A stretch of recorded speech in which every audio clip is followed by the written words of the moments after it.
नमस्ते। आज हम जानेंगे भाग 5 रहेगा इसका, यानी कि भाग 1 पार्ट 5वां है। और कल तक हमने देखा था कि मूलांक क्या होता है, मूलांक कैसे निकलता है।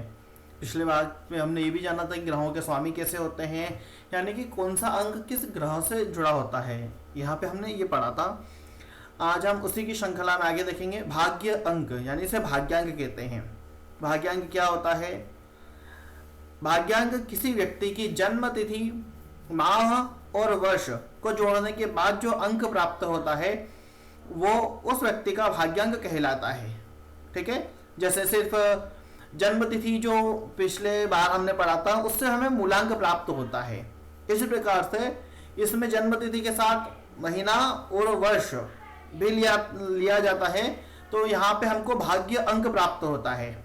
जैसे कि उदाहरण के तौर पर हमने 28/4/1992 है, तो उस व्यक्ति का हम भाग्यांक निकालेंगे।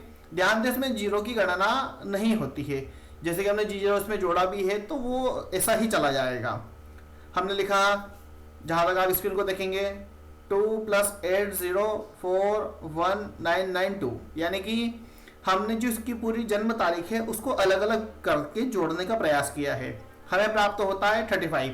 ओके, हमने फिर सेकेंड पार्ट में देखिए आप 35 को भी हमने दो भाग में कर दिया, 3 और 5, इन दोनों को जोड़ा तो प्राप्त हुआ हमें नंबर 8, यानी कि 28 अप्रैल 1992 जिस व्यक्ति का जन्म हुआ है उस व्यक्ति का भाग्य अंक होएगा 8 नंबर, यानी शनि का नंबर। ठीक है, मैं यहाँ पर लिख देता हूँ 8 नंबर किसका माना गया है, तो 8 नंबर हमने शनि का माना है। ठीक है, यहां तक क्लियर है। आगे हम देखेंगे भाग्य अंक क्या है। ठीक है, जैसे हमने मूलांक बताया था ऐसे आपको आपका भाग्यांक बताते हैं। भाग्यांक आपकी जन्म तिथि यानी कि पूरा डेट ऑफ बर्थ से निकला अंक यह दर्शाता है कि आपके जीवन का भाग्य मार्ग, यानी कि आपका करियर किस रोज जाएगा, आपका लक कहाँ ग्रो करेगा, किस तरह उसकी लाइन बन रही है। ठीक है, आपका कर्मफल और आपके जीवन में बाहरी परिस्थितियां कैसी रहेगी। ध्यान दीजिएगा, नीचे मूलांक बताता है आपका स्वभाव, सोच, व्यक्तिगत शक्ति और आपके तरीके को बताता है, यानी कि मूलांक आप एक इंसान को डिफाइन करता है उसका नेचर के साथ। वहीं पर भाग्यांक बताता है आपका जीवन पथ, किस दिशा में आपका भाग्य चलेगा और किस तरह से उसके टर्निंग पॉइंट से चलते रहेंगे। ठीक है, यानी कि उसकी दिशा कौन सी होगी, किस दिन उसको प्रॉफिट लॉस होगा, जैसा मूलांक से निकालते हैं भाग्यांक से भी वैसे ही निकाला जाता है। ठीक है, मैंने आपको बताया भाग्यांक कैसे निकाला जाता है, तो दिन, महीना, वर्ष उसी पैटर्न से हम निकालते हैं। मूलांक में सिर्फ दिन लेते हैं और भाग्यांक में हम दिन, महीना, वर्ष लेते हैं, सभी अंकों को जोड़ देते हैं और जब तक 1 से 9 के बीच का अंक ना आ जाए तब तक हम इस प्रक्रिया को दोहराते हैं, जैसे मैंने आपको बताया था ऊपर। अगर परिणाम 11, 22, 33 आते हैं तो इन्हें मास्टर नंबर कहते हैं। कभी कभी ये जैसे कि कोई लॉटरी का नंबर होता है, लक यहाँ से ही हम इस भाग्यांक से ही लॉटरी का नंबर निकालते हैं, फिर किसी भी चीज में शॉर्टकट की प्रेडिक्शन यहीं से होती है। ठीक है, वो हम आपको आगे बताएंगे कैसे होती है। एक उदाहरण और दिखाते हैं आपको, 25 जुलाई 1998 का हमने सबको जोड़ा, 2, 5, 0, 7, 1, 9, 9, 8, इसका हमें प्राप्त होता है 41 नंबर, यानी 41। अगले में हम देखते हैं, हमने इसको भी दो भाग में कर दिया, 4 और 1, 4 को लग किया, फिर हमने 1 को जोड़ा तो बराबर कितने में 5 प्राप्त हुआ, भाग्यांक हुआ 5। अब भाग्यांक 5 किसका होता है, ये लोग आप मुझे भाग्यांक 5 किस ग्रह का माना गया है मुझे कमेंट करके बताइएगा।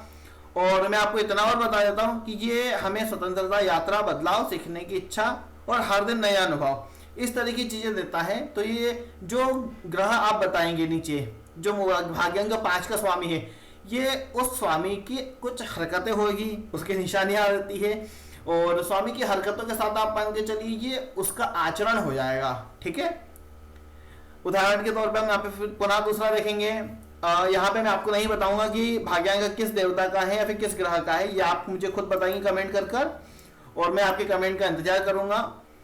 जन्म तिथि का हम दूसरा देखेंगे कि मास्टर नंबर क्या होता है, जैसे कि कभी कभी हम एक मास्टर नंबर के अकॉर्डिंग भी हम एक थोड़ा सा उदाहरण दे देंगे। जैसे कि तो नॉर्मल था 5, ठीक है, 41 करके 5 हो गया था। हम यहाँ पर देखेंगे जन्म तिथि ली है 29 दिसंबर 1984, सभी को जोड़ा तो 36 नंबर हमें प्राप्त हुआ। अब 3 और 6 क्या है, इक्वलाइजेशन में चलते हैं, ठीक है।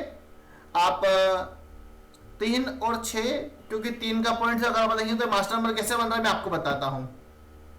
3 दूनी 6, 3 तिया 9, यानी कि स्टेडी वो चल रहा है, तो इसको भी हम एक लकी नंबर मान लेते हैं। नंबर 9 को वैसे अच्छा मानते हैं, बट वो सबसे ज्यादा पावरफुल नंबर हम कहते हैं, जैसे डबल 1 आया ना, डबल 2, डबल 3, वो एक बहुत अलग चलता है।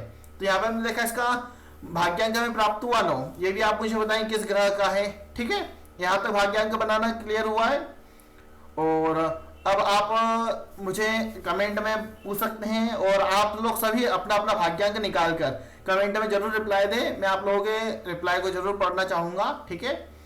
और अगले भाग में हम देखेंगे कि मूलांक और भाग्यांक का तालमेल कैसा होता है, ठीक है। यानी कि अभी तक हमने मूलांक सीखा है, भाग्यांक सीखा है, अब हम जानेंगे मूलांक और भाग्यांक का तालमेल कैसे होता है, ठीक है।